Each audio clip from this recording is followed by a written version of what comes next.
बाप रे बाप, हम तो सोचत रही ना कि नहीं ससुरे में जाके नैहरे वाला सुख ना मिली, लेकिन ये जगह ना नैहरों से बहुत अच्छा सुख मिलता।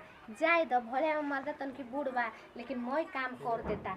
ओसे का हमहू सोचत रही कि हमरो काम करे के तो एक तो असही मन ना करत रहे, माई घरे रहत रही तो आ सोचत रही कि ससुरा में जाए तो कैसे खाए बनाए कैसे का करब। बूढ़ा कह देवे निखालिए खाली ना कि हम भाग जाए, एक के चलते न टप तेरी काम कर देवलन, टप तेरी खाना बना देवलन। का जानी कहाँ गइल बना झुमका से ना गुड़ दे बनली तो कहीं का कहत रही का करतनी जी, का जानी का करना का करतनी घरवा में अभी कहतनी आई नहीं के सुना तो बही रुक गई का हो का कहता लू कह देखिए फोन किस ओट के बोल में कैसे प्यार से का कहता लू बोला मैंने रवा के सुनात नहीं खे। अरे भैया हम अपने काम में बिजी रही तनी, ढेर दिमाग खराब करो ना, अभी बैग पैक करो मैं चल दम नहीं हरे काहे माने कि रवा के तरीके बुझात नहीं खे ना। का कहता लू बोला का कह चाहता लू। ढेर दिमाग खराब करो ना, अभी बैग पैक अरे कर काहे चल जेबू घरे भैया, काहे नहीं हर जेबू तू बोला का हम दुख देता नहीं तोहके बोला। रवा से इतना दुख मिलता ना जितना दुख नहीं हरो में ना कोइले हो। रो मत का दुख हम कैले बानी तोके, कितना दुख देता नहीं हैं बताओ। हे धन संपत्ति हर चीज भरल बा हमर काला पे ढेर बर्तन नहीं के जी, दूगो खाली थरिया बटे आ एगो गमला बटे, एगो पतेली बटे, एगो लोटा बा गिलास बटे, उहे तन की बा बर्तन में माज दी ना। तई पतिया कहेला ना हम करे खातिर तैयारे बानी, तोके कुर्सी पर बैठिए देले बानी, अब कौन सुख दी तोहरा के बोलो। बैठला से कुछ हो जाई हां तो कह हम मांजो देतानी, मांजे में का बा हमारा, बाकी कोई देख केवड़िया बंद कर दिया, कोई देखे मत करो वो बंद करके माजब ठीक बा कि कोई देखे। ठीक बा बाप रे बाप ओ सही नो काम करवावे के बाटे इनकरा के खाली एगो धमकी द कि नैहरे चल जाई टॉपे तेरी मांज देलन, टॉपे तेरी कोनो काम कर हम इहे एगो धमकी देवत रह। जल्दी जल्दी मांजी, हम यही पर आराम करत तनी, जल्दी मांज दी जी बर्तन। तो किस्मत में इहे लिख गइल बा, शादियों भइला पर दुखे बा, बर्तने माजे के लिखल बा करम। का करब हे भगवान, ऐसन ऐसन औरत मिल जाता ली ना कि सब कुछ करे के पड़ जाता है।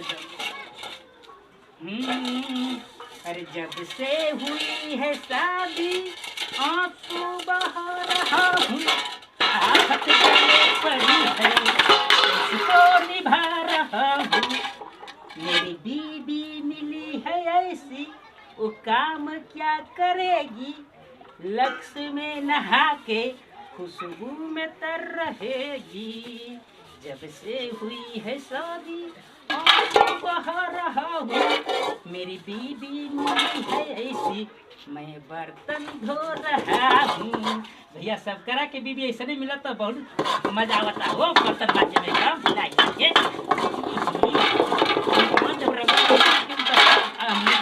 मुँह लगी लौके एकदम। हाँ ऐसा तैसा थोड़ा ना रगड़ दे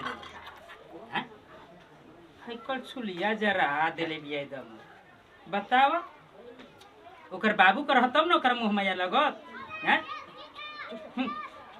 तो हमारा बाबू के बात तब ना ओकरा नीचे दर्द बुझत तन कियो आके लिपस्टिक लगा के बैठल वाली दम जना तक ताकत तो हमारे बुखारे चढ़ते बाई दम।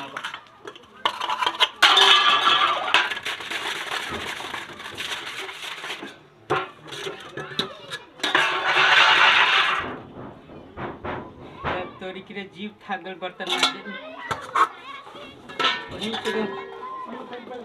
सब घर दुश्मनों के ऐसा औरत ना मिल सक।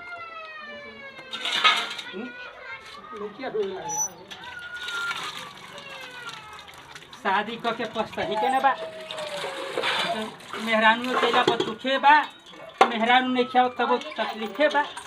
हाँ मेहरानू आगे नहीं बर्तन धोवो घर बाहर गोबर करो, यही आदमी के काम बा, समझ में नहीं खाओ का शादी केला में सुख बा।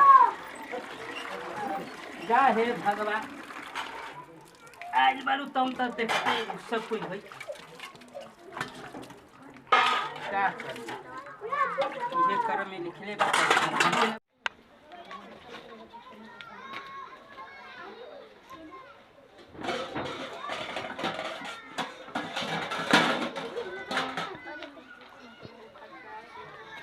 चल भैया गोड़ हाथ धो चल तनि से घूम फिर लो ना तो कह कि के जान का घरवे में करत रह चल अब गोड़ा पोछ पाछी कुल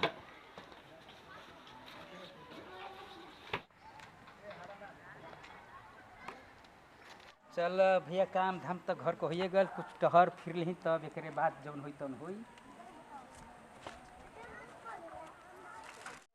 काम धाम तक तो होइए गल घूमियो लेहनी अब चली घरे तनी देखी का करत तली अब कहीं के ना बात हो बचवा बड़ा सठियाए रहत हो दिन भर घरवे में रहत हो। कहाँ घर में रहना भैया बे तो घूम अरे भौजी मानो तो न थई सन कि नहीं का कहतला भैया खूब माने ली हमारा खूब हां एकदम तेल और कुल लगावे ले एकदम ओमा कमी नहीं थे नहीं ना ना हमके कुछ ना करे के पड़ेला कुछ नहीं करे के नहीं एकदम बनल बनावल हर चीज मिलेला खाना के अरे बे देखले तो के बर्तन मान ना चुप रहब ऐसन होइए ना सकेला नहीं मैं तल हुआ ना अरे हम तो देखबे किले है बे मत तू झूठ बोले का हो नहीं मजले हुआ भाई हमारे बीबी काम करे के कहबे ना करे ले एकदम नहीं ना अरे बड़ी तो बड़ा का बुझत हुआ गंगा में बैठ के ना पौले ही जा चल तनी घर हो ठीक बात तू अपन काम कर चल तनी तनी घरे ना तो जोहत होई हन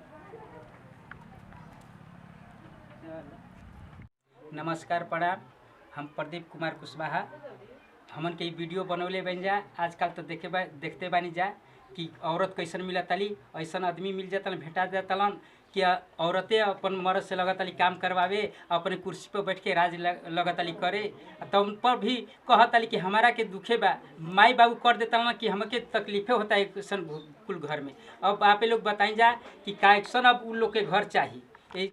यही के साथ हमन के अब ये वीडियो से विदा लेतन जा। नमस्कार प्रणाम जय हिंद जय भारत।